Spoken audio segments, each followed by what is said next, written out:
there's actually something more important in how you do business in emerging markets that I personally think a lot of companies aren't doing enough of, and that is really paying attention. I mean, we call it kind of the McDonald's Starbucks factor.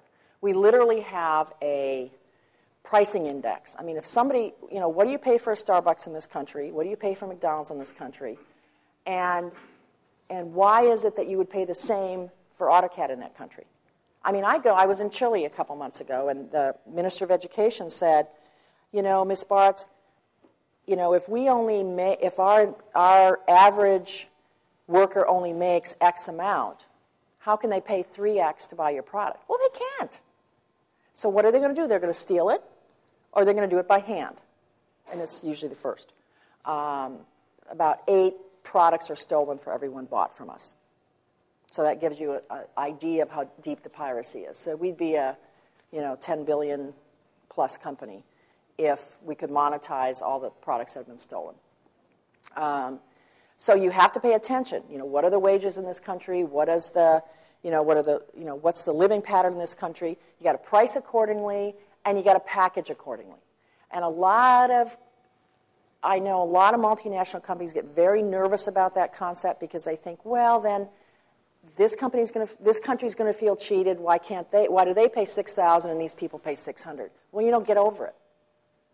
That's how it works. And so one of the smartest things we do in the emerging countries is really look at wage standards, labor standards, that sort of thing, and we price accordingly. You also, of course, have to, certain things you have to do with language, certain things you have to do with their particular manufacturer billing standards, but that's pretty obvious kind of stuff.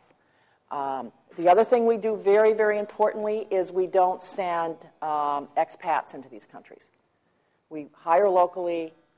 The whole operation is local, and it works very, very well for us. We just have not ever been a company that sent our Americans out over the world. That just does not make a lot of sense. So from a global strategy, let me just say one more thing about the flat world, because I love the fact that Friedman did the book because it gives us all a language. The whole concept, though, is it is forever changed how we find resources as a company, how we deploy resources as a company, how we sell as a company, where we manufacture and market as a company, et cetera, et cetera, et cetera. Forever changed. And what I tell my customers, we just had major account seminars around the U.S. in the last few weeks, and so we bring CEOs in, and I kind of do a CEO to CEO talk. What I say to customers is, if you aren't thinking about how you're changing your company, you will not be a relevant company. If you are not figuring out how you do your work 7/24, and by 7/24, it's not only, are you waking up with the clock, which is okay when the, Europe goes to sleep, the U.S. wakes up, and Asia, and so on and so forth, but how can people actually be doing jobs simultaneously? How do you get information over to your new China customer in the hands of your salespeople so they can be effective first shot, in their first presentation? And, most people are just scared to death of this whole concept. So it is forever changed. And so the idea of not only viewing emerging markets as a great potential. I mean, India just passed the magic $500 per capita income, which turns a country to have a vibrant middle class.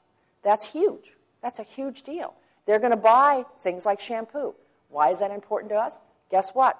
Shampoo bottles are stamped out with big hunkin' machines. Who designs those machines? Guess what? Engineers that use our products. Who designs a building that those big hunkin' machine goes in? Guess what? Architects that use our products. On and on and on. And I love going into a drugstore, and I get off on saying, there's 100 different bottle types here. Now, it's not just, did somebody draw this design, for that bottle? Why do I care?